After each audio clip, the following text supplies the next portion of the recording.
ആകാശവാണി.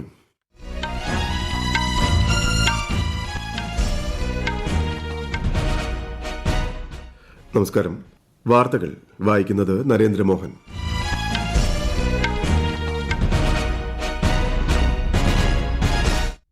പ്രധാന വാർത്തകൾ.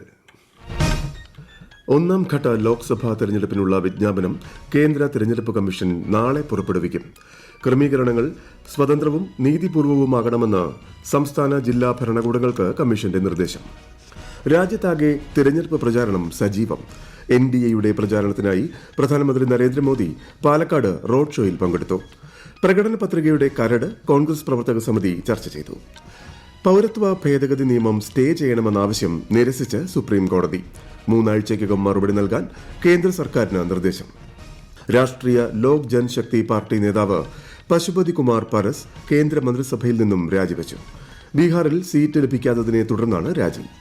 ലോക്സഭാ തെരഞ്ഞെടുപ്പിനോടനുബന്ധിച്ച് സാമൂഹ്യ മാധ്യമങ്ങൾ നിരീക്ഷിക്കാൻ കേരളത്തിൽ പ്രത്യേക പോലീസ് സംഘം. വാർത്തകൾ വിശദമായി. NDAയുടെ തിരഞ്ഞെടുപ്പ് പ്രചാരണത്തിന്റെ ഭാഗമായി പ്രധാനമന്ത്രിയും മുതിർന്ന BJP നേതാവുമായ നരേന്ദ്രമോദി ഇന്ന് പാലക്കാട് സംഘടിപ്പിച്ച റോഡ് ഷോയിൽ പങ്കെടുത്തു. പൊതു തിരഞ്ഞെടുപ്പ് പ്രഖ്യാപനത്തിനു ശേഷം മോദിയുടെ കേരളത്തിലെ ആദ്യ പ്രചാരണ പരിപാടിയായിരുന്നു ഇത്.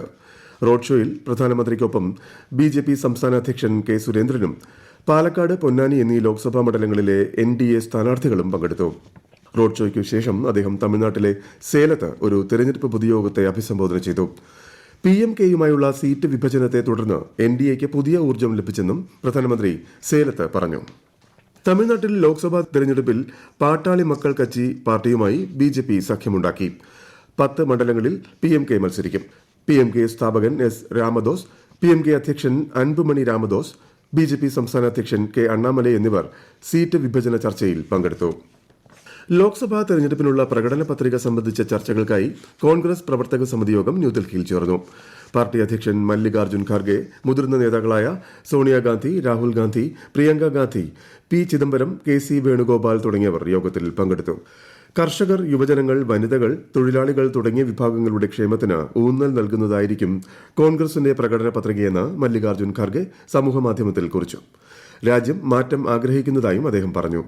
തെരഞ്ഞെടുപ്പിനുള്ള അന്തിമ സ്ഥാനാർത്ഥി നിർണയ ചർച്ചയ്ക്കായി കോൺഗ്രസ് കേന്ദ്ര തെരഞ്ഞെടുപ്പ് കമ്മിറ്റി യോഗവും ഇന്ന് നടക്കും. 7 ഘട്ടങ്ങളിലായി നടക്കുന്ന ലോക്സഭാ തെരഞ്ഞെടുപ്പിന്റെ ഒന്നാം ഘട്ട തെരഞ്ഞെടുപ്പ് വിജ്ഞാപനം കേന്ദ്ര തെരഞ്ഞെടുപ്പ് കമ്മീഷൻ നാളെ പുറപ്പെടുവിക്കും. 21 സംസ്ഥാനങ്ങളിലെ 102 മണ്ഡലങ്ങളിലാണ് ആദ്യഘട്ടത്തിൽ വോട്ടെടുപ്പ്. സ്വതന്ത്രവും നീതിയുക്തവുമായ ക്രമീകരണങ്ങൾ ഉറപ്പുവരുത്തണമെന്ന് തെരഞ്ഞെടുപ്പ് കമ്മീഷൻ സംസ്ഥാന ജില്ലാ ഭരണകൂടങ്ങൾക്ക് നിർദ്ദേശം നൽകി. വിശദാംശങ്ങളിലേക്ക്. ആദ്യഘട്ടം പോളിംഗ് നടക്കുന്ന ബീഹാർ ഒഴികെയുള്ള സംസ്ഥാനങ്ങളിൽ നാമനിർദ്ദേശ പത്രിക സമർപ്പിക്കാനുള്ള സമയപരിധി ഈ മാസം 27 വരെയാണ്. പത്രികയുടെ സൂക്ഷ്മ പരിശോധന 28-ന് നടക്കും. പത്രികകൾ 30 വരെ പിൻവലിക്കാം. ബീഹാറിൽ പത്രിക സമർപ്പിക്കാനുള്ള സമയപരിധി ഈ മാസം 28 വരെയാണ്. സൂക്ഷ്മ പരിശോധന 30-നുമാണ്. 21 സംസ്ഥാനങ്ങളിൽ ഏപ്രിൽ 19-നാണ് ഒന്നാം ഘട്ട വോട്ടെടുപ്പ്. വോട്ടെണ്ണൽ ജൂൺ 4-ന് നടക്കും. സിക്കിം, അരുണാചൽ പ്രദേശ് നിയമസഭാ തെരഞ്ഞെടുപ്പുകളുടെ വിജ്ഞാപനവും നാളെ പുറപ്പെടുവിക്കും. ഏപ്രിൽ 19-നാണ് ഇരു സംസ്ഥാനങ്ങളിലും വോട്ടെടുപ്പ്. കേരളത്തിൽ തിരഞ്ഞെടുപ്പ് രണ്ടാം ഘട്ടമായ ഏപ്രിൽ 26-ന് നടക്കും. അവസാനഘട്ട വോട്ടെടുപ്പ് ജൂൺ 1-നാണ്. വോട്ടെണ്ണൽ ജൂൺ 4-ന് നടക്കും. പശ്ചിമ ബംഗാൾ, ഉത്തർപ്രദേശ്, ബീഹാർ എന്നീ സംസ്ഥാനങ്ങളിൽ 7 ഘട്ടങ്ങളിലായാണ് തിരഞ്ഞെടുപ്പ് നടക്കുക. സ്വതന്ത്രവും നീതിയുക്തവുമായ തിരഞ്ഞെടുപ്പ് ക്രമീകരണങ്ങൾ ഉറപ്പാക്കാൻ സംസ്ഥാന ജില്ലാ ഭരണകൂടങ്ങൾക്കും തിരഞ്ഞെടുപ്പ് കമ്മീഷൻ നിർദ്ദേശം നൽകിയിട്ടുണ്ട്. വ്യാജമദ്യം, പണം എന്നിവയുടെ ഒഴുക്ക് തടയുന്നതിനും വിവിധ സ്ക്വാഡുകൾ പ്രവർത്തനം തുടങ്ങിയതായി തിരഞ്ഞെടുപ്പ് ഓഫീസർമാർ അറിയിച്ചു. എല്ലാ സംസ്ഥാനങ്ങളിലും മുന്നണികൾക്കിടയിലെ സീറ്റ് വിഭജന ചർച്ചകൾ അവസാന ഘട്ടത്തിലാണ്. സ്ഥാനാർത്ഥി നിർണയം പൂർത്തിയായ മണ്ഡലങ്ങളിൽ പ്രചാരണ പരിപാടികളും സജീവമാണ്. News desk, Akashvani.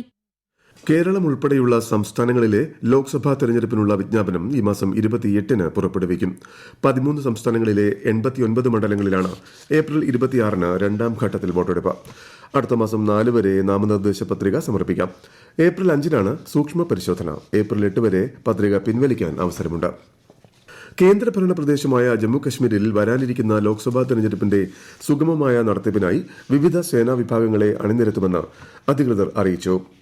കേന്ദ്ര ആഭ്യന്തര മന്ത്രാലയം വിന്യസിക്കുന്ന CAPF അംഗങ്ങളെ കൂടാതെയാണ് ഇത്. കേന്ദ്രമന്ത്രിയും രാഷ്ട്രീയ ലോക് ജനശക്തി പാർട്ടി അധ്യക്ഷനുമായ പശുപതി കുമാർ പാരസ് മന്ത്രിസഭയിൽ നിന്നും രാജിവെച്ചു.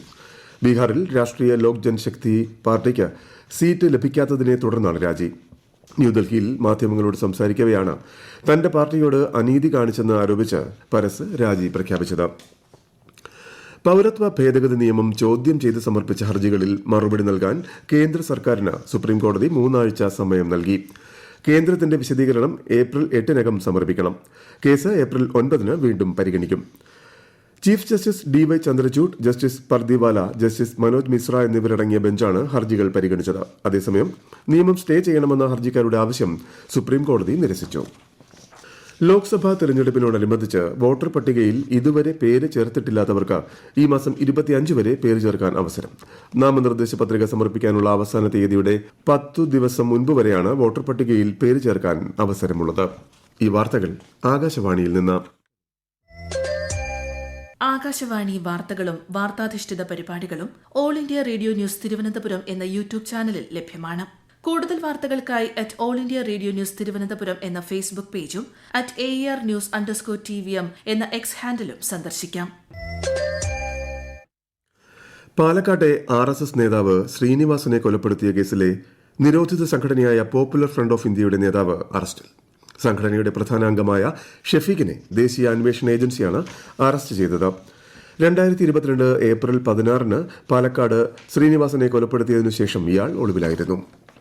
ലോക്സഭാ തെരഞ്ഞെടുപ്പിനോടനുബന്ധിച്ച് സാമൂഹ്യ മാധ്യമങ്ങൾ നിരീക്ഷിക്കാൻ സംസ്ഥാനത്ത് പ്രത്യേക പോലീസ് സംഘത്തെ നിയോഗിച്ചു. DGP ഷെയ്ഖ് ദർവേഷ് സാഹിബിന്റെ നിർദ്ദേശപ്രകാരമാണ് പ്രത്യേക സംഘത്തിന് രൂപം നൽകിയത്. തിരഞ്ഞെടുപ്പ് മാനദണ്ഡങ്ങൾ ലംഘിക്കുന്ന തരത്തിലുള്ള സാമൂഹ്യ മാധ്യമ ഇടപെടലുകളെക്കുറിച്ച് പോലീസ് സോഷ്യൽ മീഡിയ നിരീക്ഷണ സംഘങ്ങൾക്ക് വാട്സാപ്പിലൂടെ പൊതുജനങ്ങൾക്ക് വിവരം നൽകാം. പൊതു തിരഞ്ഞെടുപ്പിൽ കള്ളപ്പണത്തിന്റെ സ്വാധീനം ഒഴിവാക്കുന്നതിന് ഇൻകം ടാക്സ് വകുപ്പ് സജ്ജമാണെന്ന് ആദായ നികുതി വകുപ്പ് investigation director general Deb Jyothidas. ഇതിനായി കേരളത്തിലെയും ലക്ഷദ്വീപിലെയും വിമാനത്താവളങ്ങളിലും തുറമുഖങ്ങളിലും ജില്ലാ കേന്ദ്രങ്ങളിലും 150ഓളം പ്രത്യേക ടീമിനെ വിന്യസിച്ചിട്ടുണ്ടെന്നും അദ്ദേഹം കൊച്ചിയിൽ വാർത്താസമ്മേളനത്തിൽ പറഞ്ഞു. മഹാരാഷ്ട്രയിലെ ഗഡ്ചിറോളി ജില്ലയിലെ റെപ്പൻപള്ളി വനത്തിനുള്ളിൽ സുരക്ഷാ സേനയുമായി നടന്ന ഏറ്റുമുട്ടലിൽ 4 നക്സലുകൾ കൊല്ലപ്പെട്ടു. പ്രദേശത്ത് നക്സലുകളുടെ സാന്നിധ്യത്തെക്കുറിച്ച് ഇന്നലെ ഉച്ചയോടെ രഹസ്യ വിവരം ലഭിച്ചതിനെ തുടർന്നാണ് തെരച്ചിൽ നടത്തിയതെന്ന് പോലീസ് അറിയിച്ചു. ഝാർഖണ്ഡ് ഗവർണർ CP രാധാകൃഷ്ണന് തെലങ്കാന ഗവർണറുടെയും പുതുച്ചേരി ലഫ്റ്റനന്റ് ഗവർണറുടെയും അധിക ചുമതല നൽകി. മുൻ ഗവർണർ തമിഴിസൈ സൌന്ദരരാജന്റെ രാജി രാഷ്ട്രപതി ദ്രൌപദി മുർമു സ്വീകരിച്ചതിന് പിന്നാലെയാണ് നിയമനം. തെലങ്കാന ഗവർണർ സ്ഥാനവും പുതുച്ചേരി ലഫ്റ്റനന്റ് ഗവർണർ സ്ഥാനവും ശ്രീമതി സൌന്ദരരാജൻ ഇന്നലെ രാജിവച്ചിരുന്നു. ഡൽഹിയിലെ മദ്യനയ അഴിമതി കേസിൽ ആം ആദ്മി പാർട്ടി നേതാവ് മനീഷ് സിസോദിയയുടെ ജുഡീഷ്യൽ കസ്റ്റഡി ഏപ്രിൽ 6 വരെ നീട്ടി. ഡൽഹി റോസ് അവന്യൂ കോടതിയാണ് കസ്റ്റഡി കാലാവധി നീട്ടിയത്. ഡൽഹി എക്സൈസ് നയവുമായി ബന്ധപ്പെട്ട കേസിൽ എൻഫോഴ്സ്മെന്റ് ഡയറക്ടറേറ്റിന്റെ സമൻസ് ആവർത്തിച്ച് ഒഴിവാക്കിയതിന് AAP കൺവീനറും ഡൽഹി മുഖ്യമന്ത്രിയുമായ അരവിന്ദ് കെജ്രിവാളിനെതിരെ വിമർശനവുമായി BJP. ഈ കേസിൽ അദ്ദേഹത്തിനെതിരെ മതിയായ തെളിവുണ്ടെന്നും പാർട്ടി വക്താവ് സംബിത് പത്ര ന്യൂഡൽഹിയിൽ മാധ്യമങ്ങളോട് പറഞ്ഞു. അതേസമയം കേന്ദ്ര സർക്കാർ EDയെ രാഷ്ട്രീയ ആയുധമാക്കുകയാണെന്ന് AAP നേതാവ് അതിഷി ആരോപിച്ചു. 1989 ബാച്ച് IPS ഉദ്യോഗസ്ഥനായ സഞ്ജയ് മുഖർജി പശ്ചിമ ബംഗാളിലെ DGP-ആയി ചുമതലയേൽക്കും. തെരഞ്ഞെടുപ്പിന് മുന്നോടിയായി നിയമിച്ച വിവേക് സഹായിക്ക് പകരമാണ് നിയമനം.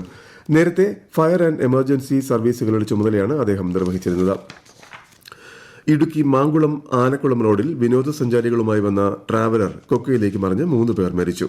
11 പേർക്ക് പരിക്കേറ്റു. തമിഴ്നാട് സ്വദേശികൾ സഞ്ചരിച്ച വാഹനമാണ് അപകടത്തിൽപ്പെട്ടത്. 3 വയസ്സുള്ള കുട്ടി ഉൾപ്പെടെ 3 പേർ മരിച്ചു.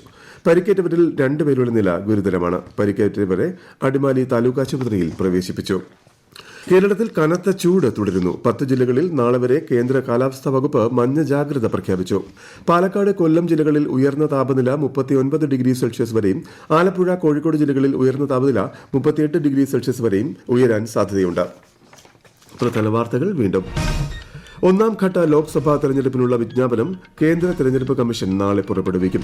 ക്രമീകരണങ്ങൾ സ്വതന്ത്രവും നീതിപൂർവവുമാകണമെന്ന് സംസ്ഥാന ജില്ലാ ഭരണകൂടങ്ങൾക്ക് കമ്മീഷന്റെ നിർദ്ദേശം. രാജ്യത്താകെ തെരഞ്ഞെടുപ്പ് പ്രചാരണം സജീവം.